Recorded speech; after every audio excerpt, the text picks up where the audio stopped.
So it's called the only road.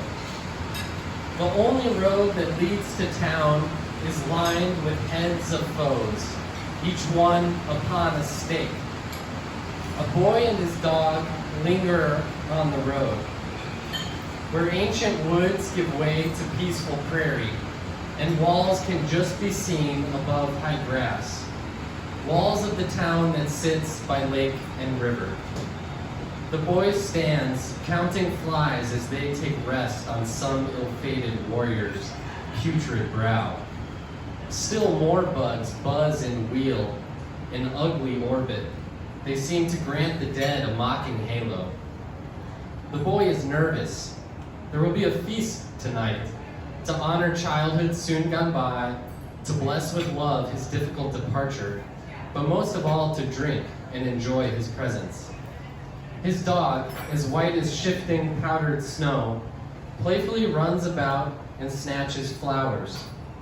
The wildflowers seem like a rug of rags, purple and yellow woven randomly, then quickly torn apart by joyful jaw.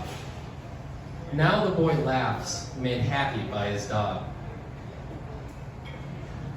For but a moment in the summer sun, though he could not avoid his obligations, the constantly turning millstone of time appears to pause its never-ending grind.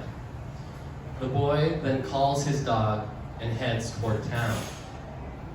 Later that night, the boy, at ease, reclines, surrounded by his family and friends, downtown under a lantern-lit veranda, before a table filled with bread and cheese, olives and figs, potatoes and pea pods.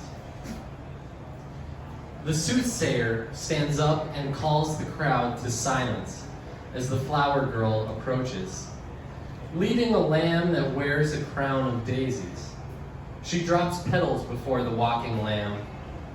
The mystic man accepts the offering. He lifts the lamb and puts it on the altar. Lifting his hands, he calls the god to witness their piety and humble gratitude. With his right hand, he grabs a hardwood club and says a prayer before he strikes the head with one firm blow. Then he puts down the club and he unsheaths his sacrificial knife, gripping its hilt of yellowed ivory inlaid with gems like paint on aging paper. He pulls the head backward and slits the throat, holding the wound above a marble basin. The blood oozes with speed and rushes down, where crimson eddies swirl around the drain. Though cyclical, the whirlpool's motion ends. Just as in life, a man sees many seasons, yet faces lasting death that single day. The guests all pour libations for the dead, while 5 big-shouldered men spear meat on spits, then roast them over fire and out of sight.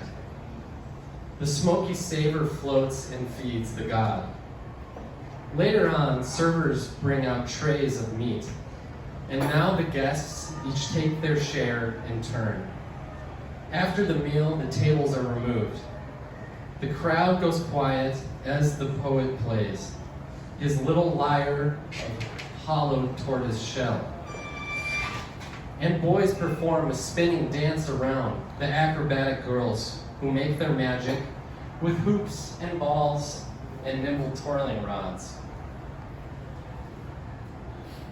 The sweetly strumming bard now sings this song. Praise God, the boy leaves home. Praise God, the boy leaves home. To open road that stretches on, past the farm and cattle range, to sleepy towns there over yon, where days are long and people strange. Praise God, the boy leaves home. Praise God, the boy leaves home. To ancient fern and salty sea, where he'll roam the rocky coast. Near woodland grove and stalwart tree, the cool air seems a passing ghost. Praise God, the boy leaves home. Praise God, the boy leaves home. In high-ceilinged reading halls, where youths get lost among the scrolls, and when to morning class it calls, The campus bell so loudly tolls. Praise God, the boy leaves home. Praise God, the boy leaves home. To the raucous, raging party, where all may come, but must make merry. With drink so strong and food so hearty, outside the midnight stragglers tarry. Praise God, the boy leaves home. Praise God, the boy leaves home. And in due time, he'll come back here, the town that never looks the same, where friends and kin are always near. With tearful eyes, they call his name.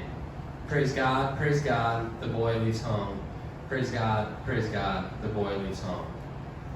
The music ends, the guests go find their beds by different routes through smelly, cobbled alleys. The boy alone sleeps not. He cries and hugs, then cries still more, and leaves before the dawn, taking the only road that leads from town.